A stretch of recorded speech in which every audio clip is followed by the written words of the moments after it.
How to Overcome Lies. Audio essay by physicist George Danilov. Lie is a religion. Lie is the religion of slaves and their masters. Truth is the god of a free man. Maxim Gorky. At the bottom. In ancient Egypt, honesty was considered an animated entity and personified in the form of a goddess named Mot. The goddess Mot was the daughter of Ra, the god of the sun, and embodied justice, truth, and cosmic order. People worshipped and remained faithful to Mot. The mention of Mot can be found in the pyramid texts written in the period of the Old Kingdom, about 2866 BC, i.e. long before the appearance of the Book of the Dead.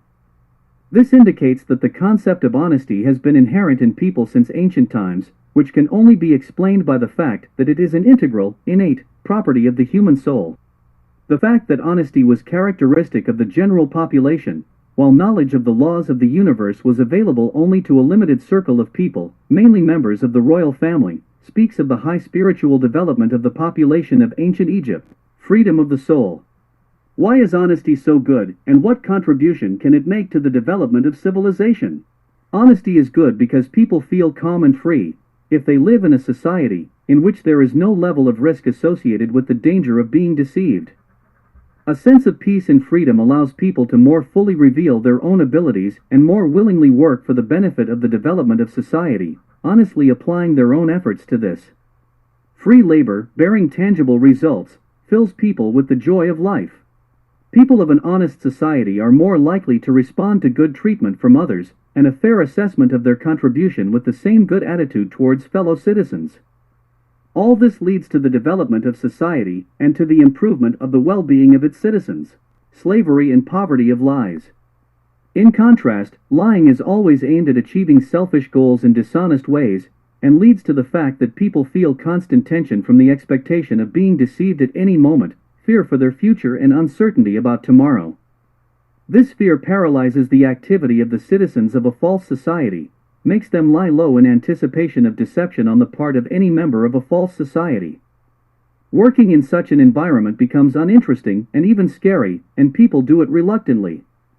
There is no need to talk about achieving high development in such a society. Lying and stealing never produced anything.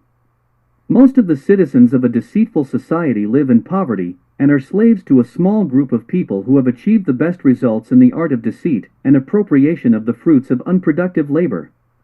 Income obtained by deceit and fraud places a heavy burden on the souls of people, giving rise to uncertainty about the future and a feeling of mutual hostility towards their fellow citizens. How to build a developed society and defeat lies. A developed society cannot be built without the productive work of all citizens aimed at the development of society. Work for the benefit of society is always associated with the desire to combine one's own interests with the interests of society, with open and honest behavior towards one's fellow citizens. Incomes from work, received in an honest way, taking into account the interests of their fellow citizens, always fill a person with a sense of dignity and significance for society and pride in a meaningful life. But where can we get the desire to work honestly and productively, if the society is mired in lies, theft, and corruption? Reversing the current trends is not easy, but it is possible. To do this, it is necessary to understand the driving forces of lying and theft, and to outline actions that can resist them. The lie is based on a very low intellectual level, and the desire for power, which uses lies as a tool to achieve the goal. The desire for power is inherent in people by nature through the instinct of procreation, which gives rise to rivalry for the selection of the strongest producer of offspring. This natural instinct is very strong, but it can be controlled by sufficiently developed people who have a high level of spiritual development, which is the antagonist of animal instincts. Spirituality is characterized by empathy, the desire to help the weak, spiritual love, the desire to know the laws of the nature. Spirituality contributed to the development of civilization, which allowed man to break away from the rest of the animal world, changing the environment and building a technologically advanced society. We can safely say that the level of development of society is determined by the ratio between honesty, generated by spirituality, and lies, caused by the prevalence of animal instincts, in the behavior of citizens. All the laws of the development of human civilization, set forth in the religious writings of antiquity, such as the Vedas, The Talmud, Taoism, Buddhism, the New Testament, etc. establish the supremacy of spirituality over the animal nature of man. Therefore, for the development of society, it is necessary that its citizens understand and be able to control the balance between the animal nature of man and the spiritual component of life. If the level of the spiritual component is very low, and lies, theft and murder are common in society, the way to change negative trends lies through the education of children. In any society there are quite developed people, who have a high spiritual potential, and who have mastered a high level of modern knowledge in the natural sciences. These people should make an effort to create modern technologies for teaching children to simplify the assimilation of complex knowledge of the natural sciences, and make it available to all children and their parents in society via the internet. The creation of effective technologies for science education is already gaining momentum in America and India, and consists in the production of cartoons that reduce learning to the perception of visual images, accompanied by simple explanations.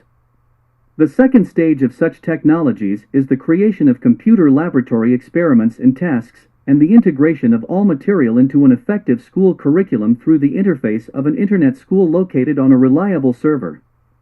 Children who have received a good education and are armed with knowledge of the natural sciences and the laws of the development of civilization will be interested in applying knowledge in life to develop the society of their habitat. The propensity to lie and theft fades because it contradicts the laws of development. All educated people understand this. If, at the same time, the governing bodies of society can be made up of educated people, this can lead to a sharp jump in the development of society, since leaders will no longer interfere with development, but will begin to contribute. One of the most reliable ways to achieve this is through the formation of a state scientific council that makes decisions on optimizing the economy and life in the country. The scientific council should be formed on a competitive basis from distinguished local and foreign scientists who have proven themselves by progressive work, and be subject to periodic rotation. Citizens of the country should have the right to express distrust of certain members of the council if they believe that their actions lead to negative results and infringe on rights and freedoms. However, if a well-educated government has not taken steps towards the development of citizens, progress either will not be achieved or will be greatly slowed down, since only a knowledgeable society can achieve good results if people join efforts and work honestly. If the creation of a highly intelligent governing body is impossible, and the internet school has helped citizens develop, then educated citizens of society will make efforts to replace the composition of the governing body, or leave the country, which will doom it to vegetation, which will ultimately lead to the replacement of bad leaders. There is a demand for educated people who can work in all countries of the world. Improving children's education is a long-term, but the only way to make significant progress in the development of society and defeat lies.